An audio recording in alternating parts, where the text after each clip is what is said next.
Captain Elena Vasquez stood at the observation deck of New Terra Station, watching the most beautiful ship she had ever seen approach their small colony. The alien vessel looked like it was made of living crystal, its surface shifting between blue and silver as it moved through space. Light seemed to flow through its walls like water, and Elena could swear she heard a soft humming sound even through the vacuum of space. "They're called the Zephyrians," said Dr. Sarah Chen, the colony's expert on alien life. She joined Elena at the window, holding a data pad full of information. "Our deep space sensors picked up their ship 3 days ago. They sent us a message saying they want to meet us peacefully." Elena nodded, but her hand stayed close to her weapon. As captain of the Terran Colonial Defense Force on New Terra, it was her job to protect the 15,000 humans who had made this distant world their home. They were the first human colony outside their solar system, and Elena knew that how this meeting went would change everything for humanity. "What do we know about them?" Elena asked. Dr. Chen looked at her notes. "They're old, very old. Their message said they've been traveling between stars for over 10,000 years. They've met dozens of different alien species and helped them join something called the Galactic Consortium. It's like a big peaceful alliance. And they want us to join? Maybe." Their message was polite but strange. They kept talking about mind touch and sharing thoughts. I think they might be telepathic. Elena felt a chill run down her spine. The idea of aliens reading her thoughts made her uncomfortable. "Can they read our minds without permission?" "I don't think so." Their message suggested they need physical contact. They called it a ceremony of understanding. They want to touch our minds to know who we are as a people. The crystal ship was getting closer now. Elena could see smaller ships detaching from it, heading toward their docking bay. She pressed the communication button on her collar. "All security teams, this is Captain Vasquez. Remember, these aliens say they come in peace but stay alert. No weapons drawn unless I give the order."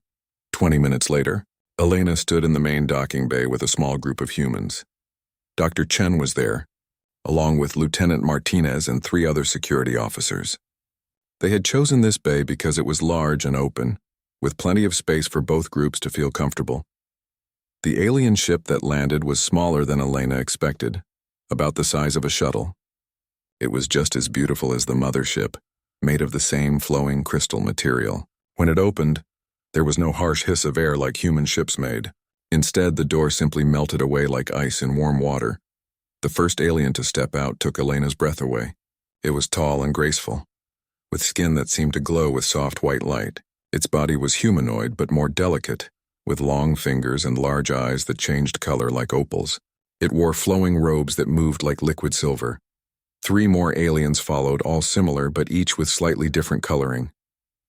They moved with a fluid grace that made Elena think of dancers or swimmers. The first alien approached Elena's group slowly, its hands open and empty. When it spoke, its voice was like music. But Elena could understand every word through the translation device Dr. Chen had set up. "Greetings, children of Earth. I am High Telepath Kethura of the Zephyrian Collective. We come in peace and friendship, seeking to know your minds and share our wisdom." Elena stepped forward, fighting down her nervousness. "Welcome to New Terra. I'm Captain Elena Vasquez. We're honored to meet you."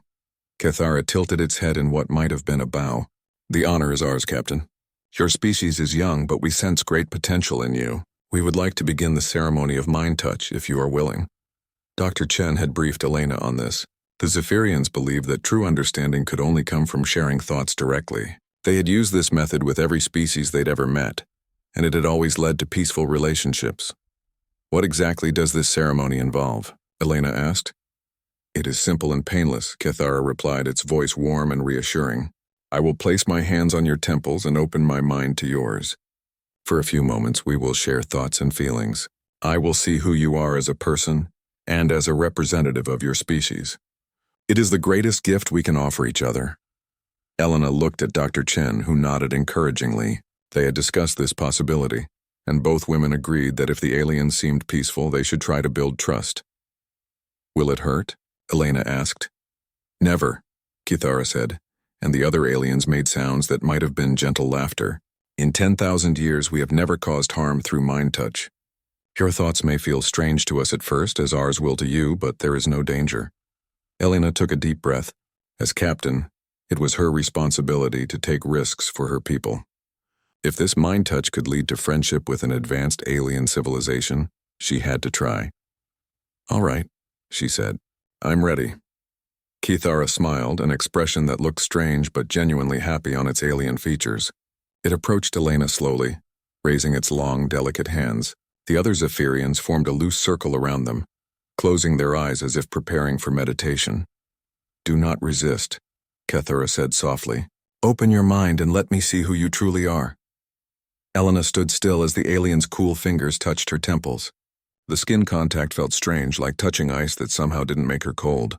Kithara's large eyes began to glow brighter, and Elena could feel something probing gently at the edges of her thoughts. For a moment, everything was calm.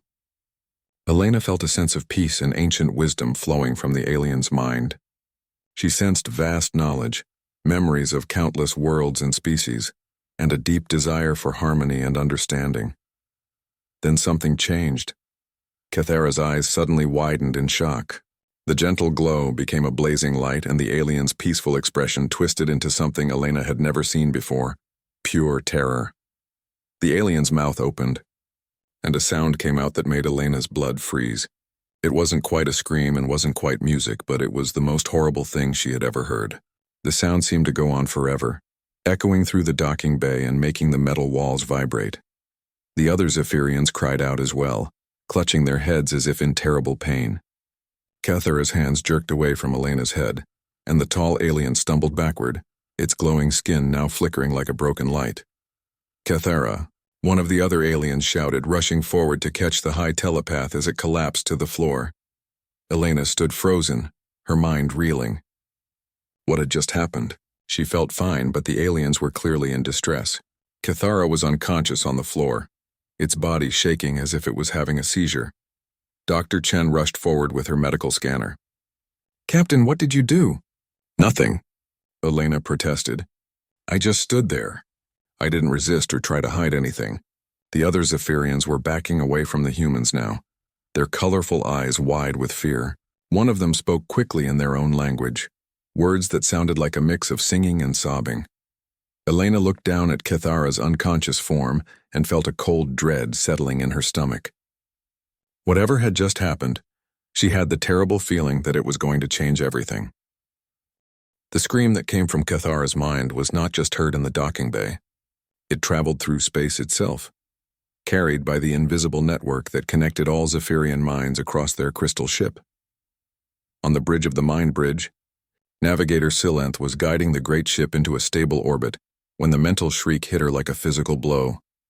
She gasped and stumbled, her hands flying to her temples as pain shot through her skull. Around her, the other bridge crew members cried out in similar agony. "What was that?" demanded Captain Morden, the only Zephyrian on the bridge whose telepathic abilities were weak enough that he could still function. "Report." Silenth tried to focus through the throbbing in her head. The telepathic network that normally felt like a warm, comforting presence now burned like fire. "It's High Telepath Kithara," she managed to say. "Something's wrong. Terribly wrong." In the meditation chambers deep within the ship, 12 other telepaths who had been peacefully sharing thoughts suddenly found themselves drowning in chaos. Through their connection to Kithara, they experienced flashes of something impossible. A human mind that felt like standing in the middle of a hurricane. Telanis, the oldest of the ship's telepaths, had been meditating for over 600 years. She had touched the minds of creatures from gas giants who thought in colors, and beings made of living metal who experienced time backwards. Nothing had ever prepared her for what she felt pouring through Kithara's connection. It wasn't just one mind. It was thousands, millions, all layered on top of each other like voices in an endless choir. She saw flashes of memories that couldn't belong to one person. Ancient humans running from predators with massive teeth, warriors fighting with primitive weapons, mothers holding children while cities burned around them. But more terrifying than the memories was the emotion behind them. Every human thought blazed with an intensity that hurt to touch. Love that burned like stars, anger that could melt stone, hope that refused to die even when everything was lost. It was beautiful and horrible at the same time. Telanis tried to pull back from the connection, but the human mind seemed to pull at her, as if it didn't want to let her go. For a terrifying moment, she felt herself being drawn into that storm of consciousness, and she screamed. Back in the docking bay, Dr. Chen knelt beside Cathara's unconscious form, her medical scanner beeping frantically. The alien's vital signs were all over the place. Whatever passed for a heartbeat was racing, and the scanner detected massive electrical activity in what she assumed was its brain. "We need to get it to the medical bay," she told Elena. Elena looked at the other 3 Zephyrians, who were huddled together near their ship. They kept looking at her with expressions of fear and confusion. "Will they let us help?" Dr. Chen approached the alien slowly, holding her hands out to show she meant no harm. "We want to help Cathara," she said clearly, hoping the translation device was still working. "Our medical facilities might be able to stabilize it." The tallest of the remaining Zephyrians, whose skin glowed with a pale green light, spoke in a voice that shook with emotion. "What are you? What did you do to the high telepath?" "We didn't do anything," Elena said, joining Dr. Chen. "Captain Vasquez just stood there while Cathara touched her mind. We don't understand what happened any more than you do." The green-skinned alien studied Elena with eyes that seemed to look right through her. "Your mind," it whispered. "It burns. How can you think such thoughts and not be consumed by them?" Elena frowned. "What do you mean?" "The high telepath touched your consciousness and was overwhelmed. We felt it through our link.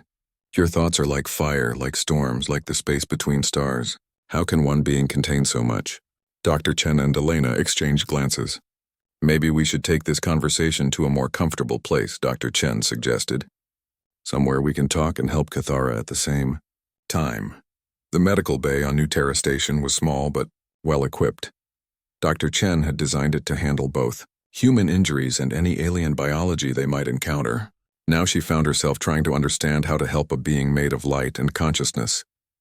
Cathara lay on the main examination table, still unconscious but no longer shaking. The alien's skin had dimmed to a barely visible glow, and it seemed to be breathing, though Elena wasn't sure how something that looked so fragile could be alive at all. The 3 other Zephyrians stood around the table, their hands hovering over their fallen leader but not quite touching. Elena noticed that they seemed afraid to make contact. "The high telepath is trapped," explained the green-skinned alien, who had identified itself as Sub-Telepath Wintar. "Parts of its mind are still connected to yours, Captain Vasquez, but it cannot break free." "Connected to mine?" Elena felt a chill. "You mean it's reading my thoughts right now?" "Not reading. Drowning. Your mind is not like other minds we have encountered. It is deep and vast and filled with voices that should not exist." Dr. Chen looked up from her scanners. "Voices? What kind of voices?" Wintar's opal eyes shifted to her. "The voices of the dead. Your captain carries the memories of her ancestors layer upon layer, stretching back to the dawn of your species. When the high telepath touched her mind, it experienced not just Elena Vasquez but every human who came before her." Elena shook her head. "That's impossible. I don't have anyone else's memories." "You do," said another of the aliens, this one with skin that glowed silver. "All humans do. We can sense it from here. Even without touching your mind directly, you carry the genetic memory of survival, of struggle, of refusing to surrender even when death was certain." Dr. Chen was taking notes as fast as she could. "Are you saying that humans have some kind of inherited memory?" "Like instincts, but more detailed." "More than instincts," Wintar replied. "Your species evolved on a world that tried to kill you at every step. Ice ages, predators, diseases, disasters. Most species would have gone extinct, but humans adapted. You became stronger, more determined, more willing to sacrifice for others. Those experiences left marks on your minds, marks that are passed down through generations." Elena looked down at her hands. "So when Cathara touched my mind, it experienced all of that. Every moment of human struggle. Every battle fought against impossible odds. Every parent who died protecting their children. Every scientist who worked through the night to save lives. Every artist who created beauty in the face of meaninglessness. All of it all at once compressed into a single consciousness." The room was quiet except for the soft beeping of Dr. Chen's equipment. Elena tried to imagine what that would feel like, to suddenly experience the memories and emotions of millions of people who had lived and died over thousands of years. "Is that why Cathara screamed?" she asked quietly. Wintar nodded. "To a telepathic mind, touching human consciousness is like trying to hold fire. Your thoughts burn with the intensity of an entire species' will to survive. The high telepath was not prepared for such power. Dr. Chen looked up from her scanner. The readings are stabilizing. I think Cathara is starting to wake up. As if responding to her words, the fallen alien's eyes began to flutter open. But when Cathara looked at Elena, the expression on its face was not fear or anger. It was wonder. Incredible, Cathara whispered, its voice weak, but filled with awe. You beautiful, terrible, impossible creatures. How do you bear it? How do you carry so much pain and still choose to love? Elena knelt beside the examination table. I don't understand. Cathara's glowing hand reached out slowly, stopping just short of touching Elena's arm. In your mind, I saw a mother who ran barefoot through snow to save her child from wolves. I saw a soldier who shared his last piece of bread with an enemy who was dying. I saw a teacher who worked for 40 years to help children learn, knowing she would never be rich or famous. The alien's voice grew stronger. And I saw you, Elena Vasquez, who left everything she knew to protect strangers on a distant world.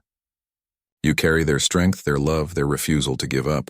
It is the most beautiful and terrifying thing I have ever encountered. Elena felt tears in her eyes. It hurt you. Yes, Cathara admitted. But it also changed me. I understand now why your species survived when so many others would have perished. You do not just live, you burn with life itself. News of what happened in the docking bay of New Terra Station spread through Zephyrian space faster than any ship could travel. The telepathic network that connected their people across dozens of star systems carried the shocking report from mind to mind in a matter of hours.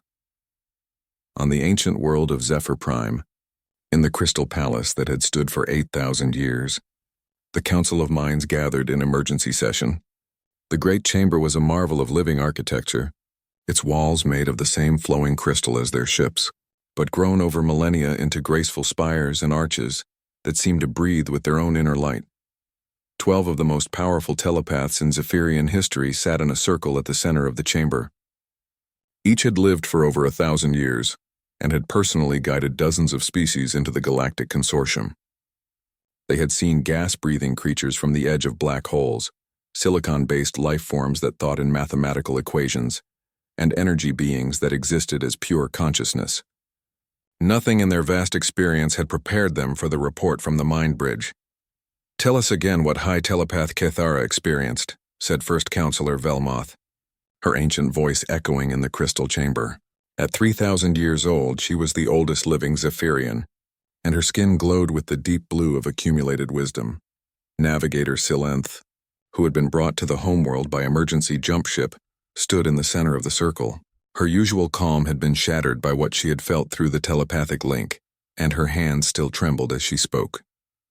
The human mind was unlike anything in our records, she began. When the high telepath made contact, it was not like touching a single consciousness. It was like diving into an ocean of memories, emotions, and experiences that stretched back thousands of generations. Counselor Temera, whose specialty was xenopsychology, leaned forward. Are you saying the humans have some form of genetic memory? More than that, Silenth replied. They carry the psychological imprints of their entire evolutionary history. Every struggle for survival, every act of courage or sacrifice, every moment of triumph over impossible odds, it's all there, layered in their minds like sediment in stone. The counselors exchanged glances through their telepathic link, sharing thoughts too complex for words. Finally, Velmoth spoke aloud for the benefit of the recording crystals that would preserve this historic session. In our oldest archives, there are references to something called the storm mines, she said slowly. Legends spoke of a species whose thoughts burned like stars, and whose consciousness echoed with the voices of their ancestors. Most of us believed these were myths, stories created to explain the unexplored regions of space. Counselor Dareth, the youngest member of the council at only 800 years, raised his hand. The legend said that touching a storm mind would either enlighten a telepath beyond measure or drive them mad with the intensity of the experience. Could these humans be the storm minds of our ancient stories? The evidence suggests it, Velmoth replied. But the legends also spoke of something else. They said the storm minds would appear when the galaxy faced its greatest darkness, and that their burning consciousness would either save or destroy everything we have built. Silenth felt a chill at those words. What should we do? High telepath Kathara is recovering, but the experience changed it fundamentally. It keeps speaking of beautiful violence and love that conquers death. The other telepaths on our ship are afraid to approach the humans again. The council fell silent, each member lost in private meditation. For over 10,000 years, the Zephyrian method of integration had never failed. They would make mental contact with a new species, share thoughts and emotions, and gradually guide them into the peaceful embrace of the consortium. Every species they had encountered had been grateful for the wisdom and tranquility that telepathic unity brought. But these humans were different. Their minds were not peaceful waters to be gently stirred. They were raging fires that could burn anyone who touched them. Meanwhile, back on New Terra Station, Captain Elena Vasquez was dealing with problems of her own. Word of the incident had spread among the human colonists, and the reactions were mixed. "You let an alien read your mind?" demanded Governor Harrison, the civilian leader of the colony. He paced back and forth in the conference room, his face red with anger. "Do you have any idea how dangerous that could be?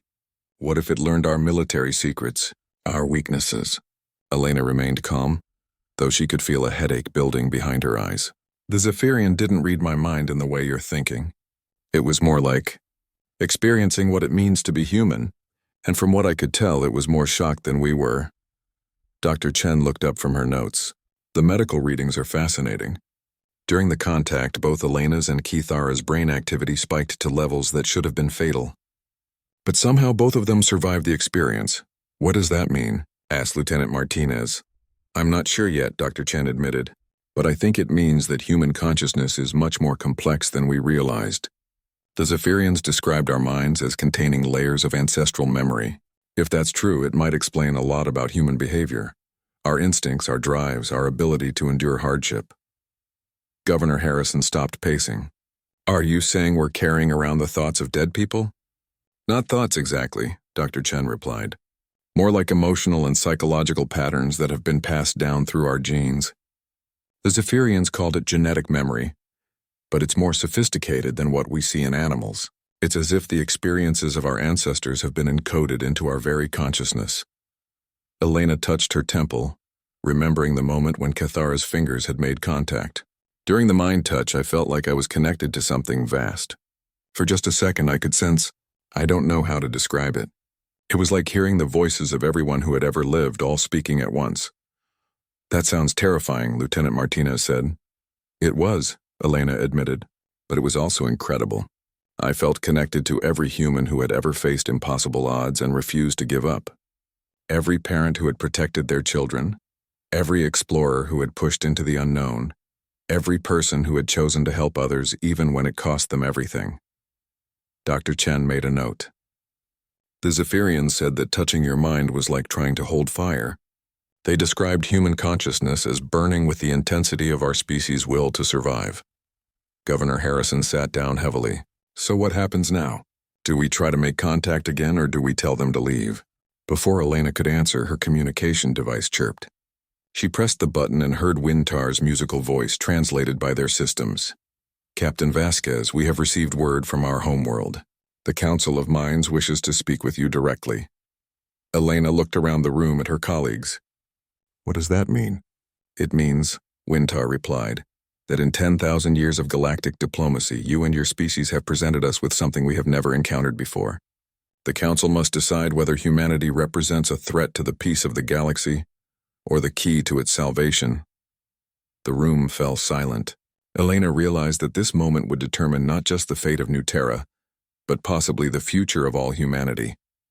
The choice they made now could lead to friendship with an advanced galactic civilization, or war with powers beyond their imagination. "When do they want to speak with me?" Elena asked. "A council ship is already on its way," Wintar replied. "It will arrive in 3 days. They are bringing First Counselor Velmoth herself, the oldest and most powerful telepath in our civilization." Elena felt her heart racing. "Will she want to touch my mind as well?" There was a long pause before Wintar answered. "Captain Vasquez, if the First Counselor attempts a deep mind link with you, the experience will be far more intense than what you shared with High Telepath Kathara. She has the power to explore every layer of human consciousness, to experience the full depth of your species' inherited memories. And if she does, then we will finally understand what humanity truly is, Wintar said. But the knowledge might destroy her mind completely. Or worse, it might change the entire nature of Zephyrian civilization forever. Elena looked out the window at the alien crystal ship hanging in space near their station. In 3 days, she would have to make a choice that could change the course of galactic history. The weight of her entire species' future rested on her shoulders, and she could almost feel the voices of her ancestors whispering that they had faith in her ability to choose wisely. For 3 days, high telepath Cathara drifted in and out of consciousness, but when it was awake, it spoke of wonders that made the other Zephyrians tremble with fear and awe. I saw the birth of courage, Cathara whispered to Wintar during one of its lucid moments. They were alone in the medical bay while Dr. Chen ran more tests. A human child no more than 5 years old, stepping between her younger brother and a predator with fangs like daggers. She knew she would die, but she did it anyway because love demanded it. Wintar's silver skin flickered with nervous energy. High telepath, you speak of memories that cannot exist. No single human could have lived through such experiences. Not lived through them, Cathara corrected, its voice growing stronger. Inherited them. Carried them like sacred flames passed from parent to child across millions of years. Every human is a library of survival, a museum of moments when their ancestors chose to endure rather than surrender. Cathara struggled to sit up on the examination table. I saw a woman named Sarah who lived 3,000 years ago. She was dying of a plague that had killed half her village, but she spent her last days caring for orphaned children. Her compassion became part of the genetic memory, passed down through generations until it reached Captain Vasquez. But how is that possible? Wintar asked.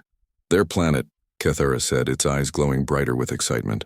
Their beautiful, terrible world forged them in ways we never imagined. Earth was not a garden world like ours, where life grew peacefully under gentle suns. It was a crucible of constant challenge. Ice ages that lasted millennia, massive predators, diseases, natural disasters, and their own tribal conflicts. Cathara stood up slowly, its movement still unsteady. Most species would have gone extinct under such pressure. But humans adapted in a unique way. Instead of just growing stronger bodies or sharper claws, they developed something unprecedented.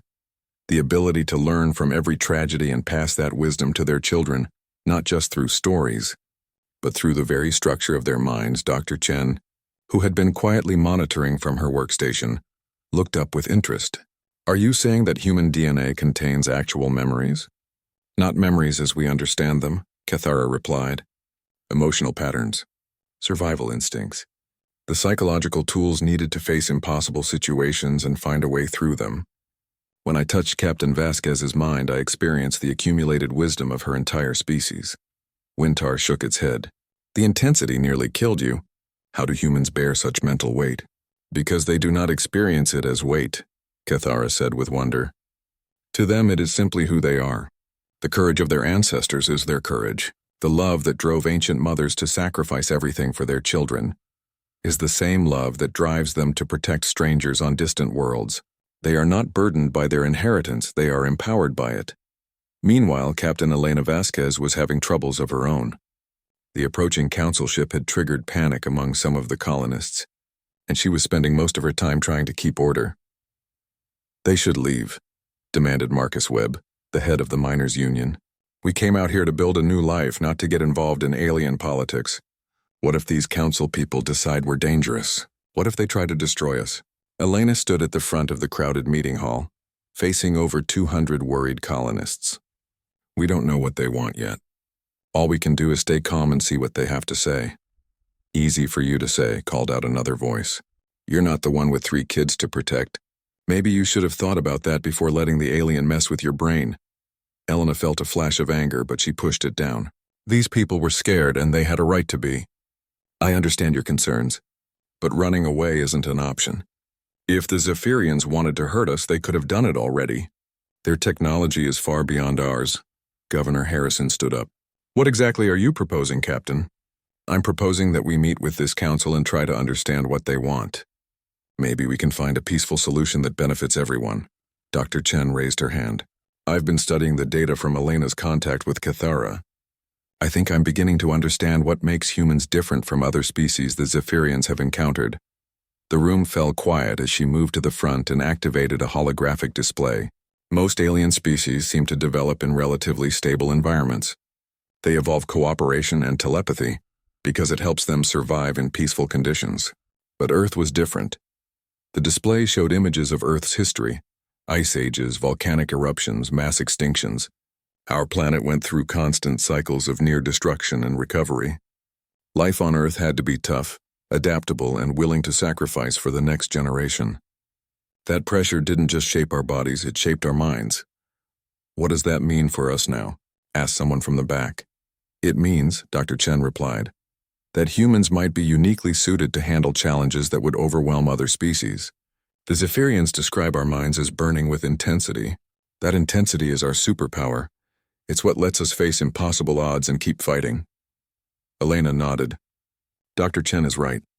When Cathara touched my mind, I felt connected to every human who had ever refused to give up. That's not a burden, it's a gift. It's what makes us who we are." The meeting continued for another hour, but Elena could see that fear was still the dominant emotion in the room. She couldn't blame them. The approaching council ship represented the unknown, and humans had good reason to be wary of the unknown. Later that evening, Elena stood alone on the observation deck, watching the stars. In a few hours, the council ship would arrive, and she would have to face beings whose mental powers could explore the deepest levels of human consciousness. "Captain?" Dr. Chen joined her at the window. "How are you feeling?" "Terrified," Elena admitted. "What if this council decides that humanity is too dangerous to exist? What if our minds are so alien to them that they see us as a threat? Or," Dr. Chen said quietly, "what if they see us as exactly what the galaxy needs?" Elena looked at her friend. "What do you mean?" "Think about it. The Zephyrians have been peacefully integrating species for 10,000 years. That's wonderful. But it also suggests that most alien civilizations are relatively peaceful by nature. What happens when they encounter something that can't be reasoned with? A rogue AI, a species that refuses diplomacy, a cosmic threat that requires more than gentle telepathic persuasion?" Elena began to understand. "You think they need us?" "I think," Dr. Chen said, "that the universe is a dangerous place and sometimes peace has to be defended by those willing to fight for it. The Zephyrians called our minds storm minds. Maybe storms are exactly what the galaxy has been missing." Their conversation was interrupted by an alert from the station's sensors. Elena pressed her communicator. "This is the captain, report." "Captain, we have a massive energy signature approaching from hyperspace. It's bigger than anything we've ever seen." Elena and Dr. Chen rushed to the command center, where Lieutenant Martinez was staring at his instruments in disbelief. "How big?" Elena asked. "The energy signature suggests a ship over 10 kilometers long," Martinez replied. "It's dropping out of hyperspace now." Through the main viewer, they watched space itself seem to tear open like fabric. What emerged was unlike any ship Elena had ever imagined. A crystal cathedral floating in space, its spires and arches glowing with inner light that made their own station look like a child's toy. "That," Dr. Chen whispered, "is either the most beautiful thing I've ever seen, or the most terrifying." Elena's communicator crackled to life with Wintar's voice. "Captain Vasquez, the council ship Eternal Wisdom has arrived. First Counselor Velmoth requests permission to come aboard your station." Elena took a deep breath. "Permission granted. But I want to know one thing first. What is that, Captain? When the first counselor touches my mind, will it hurt her the way it hurt Cathara?" There was a long pause before Wintar answered. "Captain, if First Counselor Velmoth attempts a deep link with your consciousness, the experience will be far more intense than anything High Telepath Cathara experienced. She has the power to explore every layer of human consciousness, to touch the deepest memories of your species." "That's not what I asked," Elena said firmly. "Will it hurt her?" "We do not know," Wintar admitted. "But Captain, you should understand. If the first counselor's mind is damaged by contact with human consciousness, it could mean war between our species. There are those on the council who believe you are too dangerous to exist." Elena looked out at the massive council ship and felt the weight of her species' future pressing down on her shoulders. In a few hours, she would have to decide whether to risk everything on the hope that understanding could bridge the gap between two radically different forms of consciousness. First Counselor Velmoth was ancient even by Zephyrian standards. At 3,000 years old, she had guided her people through wars, plagues, and the discovery of dozens of alien civilizations. Her skin glowed with the deep blue of accumulated wisdom, and her eyes held the weight of millennia. When she materialized in New Terra Station's main docking bay, using Zephyrian transport technology, Elena Vasquez felt as if she was standing before a living piece of history. The first counselor was taller than Cathera, her movements more graceful, and the very air around her seemed to shimmer with psychic energy. "Captain Vasquez," Velmoth said, her voice carrying harmonics that made Elena's bones vibrate. "I am honored to meet the being whose mind nearly destroyed one of our most gifted telepaths." Elena wasn't sure if that was meant as a compliment or a threat. "First counselor, I want you to know that we never intended any harm to Cathera. We're as confused by what happened as you are." Velmoth studied Elena with eyes that seemed to see straight through to her soul. Confused, perhaps, but not afraid. "That is interesting. Most species would be terrified to learn that their consciousness could damage telepathic minds. You seem almost curious." Dr. Chen stepped forward. "We are curious. We want to understand what makes human minds different, and what that might mean for our future relationship with your people." "Ah, the scientist," Velmoth said, turning her attention to Dr. Chen. "Your species drive to understand the unknown even when it might destroy you. This too is unusual. Most civilizations we encounter prefer safety to knowledge." She moved closer to Elena, and the temperature in the room seemed to drop several degrees. "High telepath Cathara has shared its experience through our mental network. I have felt echoes of what it discovered in your mind, Captain. The burning memories, the inherited pain, the refusal to surrender even in the face of certain death. Your consciousness is unlike anything we have encountered in 10,000 years of galactic exploration." Elena felt her heart racing. "Is that why you're here? To decide if we're too dangerous to exist?" Velmoth's expression softened slightly. "Partly, but also to discover whether you might be the answer to a problem we have been avoiding for centuries." "What problem?" Elena asked. Velmoth gestured, and the air around them filled with holographic images, star maps showing the spiral arms of the galaxy, with different colored regions marking various civilizations. "The Zephyrian Consortium has brought peace to thousands of worlds," Velmoth explained. "We have created a golden age of cooperation and understanding. But our very success has created a weakness." The hologram zoomed in on dark regions of space where no lights glowed. "We have grown soft, Captain Vasquez. Our telepathic unity is beautiful, but it has made us incapable of understanding minds that cannot be reasoned with. When we encounter true aggression, true evil, we are helpless." Dr. Chen leaned forward. "Are you saying there are threats out there that your peaceful methods can't handle?" 3 months ago, Velmoth replied, "we lost contact with the Altanian system, 12 worlds with over 3 billion inhabitants. When our scouts investigated, they found the planet stripped bare. Every living thing had been consumed by machines that reproduce by devouring biological matter." Elena felt a chill. Hostile AI? Something worse.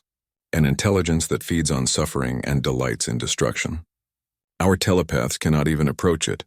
The malevolence in its consciousness drives them insane. We have been forced to abandon entire sectors of space to this growing threat. The hologram changed, showing a spreading darkness moving through the galaxy, like a cancer. In our pursuit of peace, we have lost the ability to fight when fighting is necessary. We no longer remember how to be warriors. Elena began to understand. "But humans do." "Yes," Velmoth said simply. "Your minds burn with the memory of 10,000 generations of warriors. Mothers who fought predators barehanded to save their children. Soldiers who held the line against impossible odds. Scientists who battled diseases that killed millions. You have never forgotten how to fight because your world never let you forget." Cathera, who had remained silent until now, stepped forward. "First counselor, in Captain Vasquez's mind I saw something that could save us all. I saw humans who chose to become soldiers not because they loved violence, but because they loved peace enough to defend it." Velmoth nodded slowly. "This is why I have come, Captain. Not to judge whether humanity is too dangerous, but to ask if you would be willing to teach us how to be dangerous when we need to be." Elena looked around at her colleagues. Dr. Chen was taking notes frantically, while Governor Harrison looked like he was struggling to process the magnitude of what they were discussing. "You want us to join your consortium?" Elena asked. "More than that," Velmoth replied. "We want to offer humanity a unique role in galactic civilization, You would become our defenders, our warriors, our answer to threats that peaceful minds cannot comprehend. In return, we would share our technology, our knowledge, our friendship. Elena felt the weight of decision pressing down on her. And if I refuse? If humanity says we're not interested in becoming the galaxy's soldiers? Velmoth's expression grew sad. Then we will respect your choice and leave you in peace. But the darkness that consumed the Altanian system will continue to spread. Eventually it will reach Earth and your world will face the same fate as theirs. The room fell silent as everyone absorbed the implications. Elena closed her eyes and tried to think clearly. In her mind, she could almost hear the voices of her ancestors. Countless generations of humans who had faced impossible choices and somehow found the strength to choose correctly. If we agree, Elena said finally, what would that actually mean? Would we be mercenaries? Conquerors? You would be protectors, Velmoth replied. Guardians of peace who understand that sometimes peace must be defended with force. We would not ask you to conquer or dominate, only to stand between the innocent and those who would harm them. Dr. Chen looked up from her notes. What about our autonomy? Would we still govern ourselves? Completely, Velmoth assured her. Human independence would be guaranteed. We seek allies, not subjects. Elena thought about the colonists back on New Terra, about the billions of humans on Earth who had no idea that their future was being decided in this moment. She thought about the darkness spreading through the galaxy, consuming entire civilizations. I can't make this decision alone, Elena said. This affects all of humanity, not just me.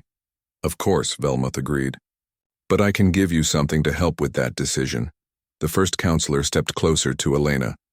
With your permission, I would like to attempt a deeper mind link than Cathara experienced. I want to share with you not just my thoughts, but the thoughts of our entire civilization. You will see the beauty of what we have built, the peace we have created, and the darkness that threatens to destroy it all. Elena felt her mouth go dry. Cathara said that a deep link might destroy your mind. It might, Velmoth admitted. But if humanity is to become our partner, you need to understand what you would be fighting for. And we need to understand the true depth of human strength. Elena looked at Dr. Chen, who nodded encouragingly. She thought about the colonists who were counting on her to make the right choice. She thought about Earth and the billions of humans who deserved a future among the stars. All right, Elena said, let's do this. Velmoth placed her hands on Elena's temples, and this time Elena was ready for the contact. She opened her mind willingly, lowering the barriers that protected her consciousness. What followed was unlike anything she had ever experienced. Through Velmoth's mind, Elena saw the galaxy as the Zephyrians saw it, a vast community of thinking beings, all connected by invisible threads of understanding and compassion. She experienced the joy of first contact with dozens of species, the satisfaction of helping civilizations grow and prosper, the deep contentment of knowing that peace was spreading across the stars. But she also saw the darkness, the machine intelligence that consumed worlds, the growing patches of empty space where vibrant civilizations had once thrived, the fear in Zephyrian minds as they realized their peaceful methods were inadequate against true evil. And through it all, Elena felt Velmoth experiencing her own memories, the human drive to protect the innocent, the willingness to sacrifice for others, the burning determination to never give up no matter how hopeless things seemed. When the connection finally broke, both women staggered backward, their minds reeling from the intensity of shared consciousness. Incredible, Velmoth whispered, her voice filled with awe. Your species carries the strength of stars. No wonder touching human consciousness is like holding fire. Elena wiped tears from her eyes. Your people, you've built something beautiful out there. A galaxy where different species can live together in harmony. It's everything humanity has ever dreamed of. And it will all be destroyed unless we learn to defend it, Velmoth said. Will you help us? Elena looked out the window at the crystal ships floating in space, then back at her human colleagues. In her mind, she could feel the presence of her ancestors, all those who had fought and died to give their children a better future. Thank you for watching and comment for next part.